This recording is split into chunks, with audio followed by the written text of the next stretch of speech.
Hello and welcome to another episode of the Uranium Market Minute. Today is Tuesday, March 22nd, and this is episode number 96. My name is Justin Hune. I am your host. I'm the founder and publisher of the Uranium Insider Pro newsletter, the only investing newsletter that focuses solely on uranium and publishes on a regular monthly basis. As always, nothing in this video is intended to be investing advice. I'm not your financial advisor. This is not financial advice. Please always do your own due diligence when it comes to investing and always take responsibility for your own choices. All right, a pretty solid day out there in the uranium space.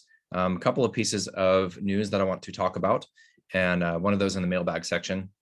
Also, an interesting chart that was shared with me on Twitter that I'll bring up just shortly. Before we do that, let's run quickly through the daily scoreboard. Spot price of uranium up 50 cents to 58.50 a pound. Now, we've seen reduced volume in the spot market this past week, and you might not think that that's the case because of the moves in the price, but indeed that is the case. Spot volumes dropped off a bit last week, but the market tightened up. Interesting how this happens, where it's almost the opposite of what you would assume, right? The rising prices would shake out more pounds into the market due to sellers wanting to take advantage of that opportunity to sell at a higher price. But what happens, especially with so much uncertainty in the markets, is the owners of the uranium that would be sellers and tend to hang on more tightly to it. So interesting that we're seeing a rising price environment with a drop off in actual traded volume in the spot market. Yesterday, Sprott Physical Uranium Trust, affectionately known as SPUT, raised $16.7 million, purchased another 100,000 pounds of uranium. So year to date for 2022, so far, they have purchased 10.9 million pounds and raised almost $600 million, $594 million in new capital since the beginning of the year. That's just about 11 weeks. A lot of money continues to flow into this space. They closed at a slight premium to NAV yesterday. The trust did trade up intraday a bit, although the spot price was up. I believe they probably breached that 1% premium to NAV at least part of the day, probably raising a little bit more cash. They came into the day with 77.8 million in cash. So far, since August of last year when their ATM went live, they have raised 1.54 billion in new capital. They've got almost 2 billion to go under the current allotment. The NAV of the trust has now risen to 3.09 billion. Absolutely incredible numbers. So in 7 months, SPUT has more than quintupled the size of the old Uranium Participation Corporation that it took over in July of last year. And again, they're authorized to up to 3.5 billion in the ATM. So they have almost another 2 million to go, and that money continues to roll into the sector. Turning to the ETFs, only URA reported outstanding share increase. No change for URNM. URA, another 590,000 shares. Mandated buying from that issuance, 10.9 million of their underlying holdings. That probably added to the relatively strong day yesterday in the uranium market. So now the AUMs of the two ETFs is over 3 billion combined, or just very close to that, 2.9 billion combined between the two, URA and URNM, in terms of their assets under management. Interesting note, March 2020, of course, everything bottomed out in March 2020, even oil went negative. Everything was crashing, of course, but the joint AUM at the lows of March 2020 for these two ETFs was below $200 million in assets under management. And we are now at almost 3 billion. So with the NAV of SPUT over 3 billion, these big vehicles in the space continue to see a lot of institutional money and volume come in, which is a very good sign. As I mentioned, yesterday's trading action was pretty strong, and today, actually, I honestly expected to see more profit taking. It's pretty solid looking out there. So let's take a look at the charts on that note. URA with a very strong day, all things considered, very good volume coming in here. And I'm going to show you a chart that was shared with me on Twitter to take note of this increasing volume that we've seen so far starting in mid-February and continues to remain relatively high compared to the previous months and, of course, the previous years if we zoom out even further.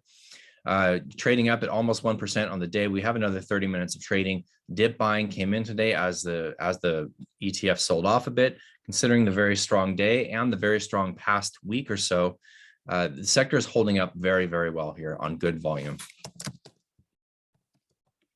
Sprott Physical Uranium Trust also having a strong day, printing a nice hammer candle. Those dips were bought pretty readily. Volume, nothing really to write home about, but also nothing to shake a stick at. Decent volume. Still continues to trade very, very strongly above that breakout of the consolidation period of good part of the past 6 months or so. Taking a look at Cameco. Cameco, we saw something interesting happen yesterday. There was a $1.6 million trade of call options for April, the April strike with a 35 strike, April expiration $35 strike for Cameco, $1.6 million bet. That is a very short date and a very, very large bet. And of course, what happens is the market maker has to hedge out. So they have to buy a lot of the common share to not be directionally short on this name. And so that led to a big volume update for Cameco. And surprisingly, it is barely down on the day with some dips being bought intraday. Very, very strong. All right, I'm going to share this this chart that was shared with me by at Retail Muppet on Twitter.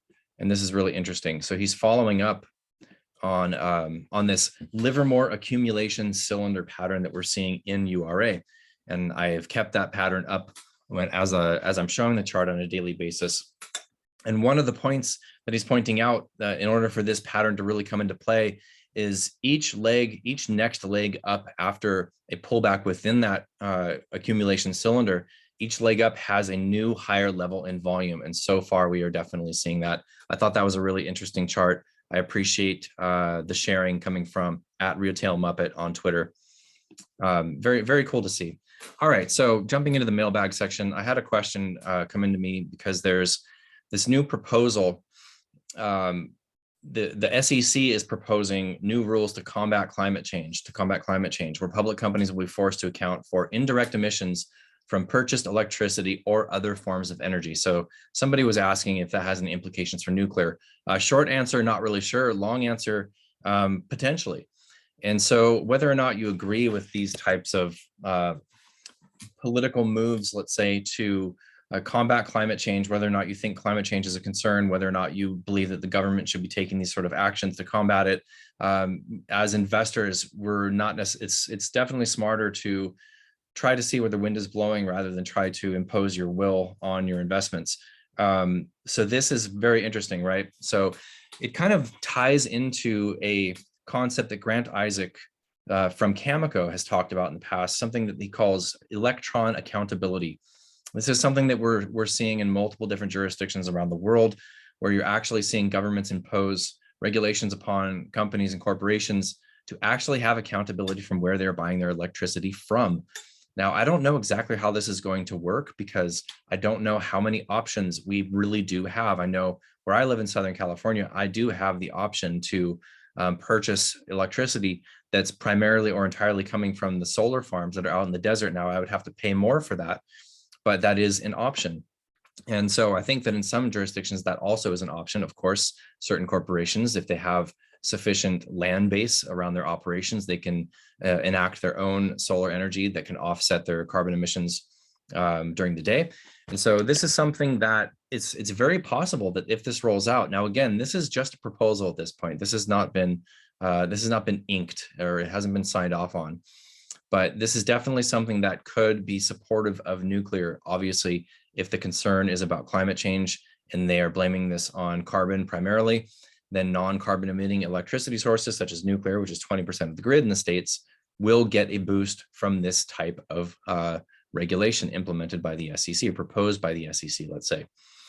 So if this proposal is adopted, companies would be required to report on Scope 1 emissions, direct emissions from operations, Scope 2 emissions, indirect emissions from purchased electricity or other forms of energy. They would also be required to disclose Scope 3 emissions, all other indirect emissions associated with the company's activities, if they were significant. So Scope 1 is their actual activities, how much emissions are involved in those actual activities. Scope 2 is the emissions from purchased energy funding that is powering their operations. So if these are implemented, we do think that this is obviously a positive thing for nuclear because of its clear reign as baseload clean energy.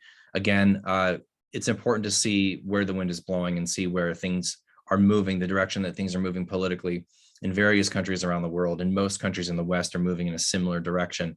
A lot of focus and energy going behind ESG, the environmental, social, and governance movement that aims to give some level of accountability to companies, especially in terms of investment, how those companies are acting within those three realms. And obviously the ESG thing has implications for nuclear, as we've seen nuclear be included in the green taxonomy for the EU.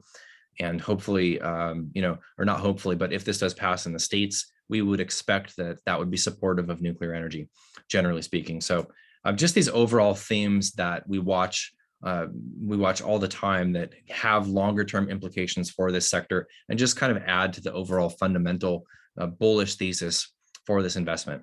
All right, hope that's helpful. Tomorrow, honestly, I have a very full day of meetings with focus list company representatives. And so I won't be doing a market minute tomorrow. I will be back on Thursday. On that note, be well, take care. We'll see you Thursday. Cheers.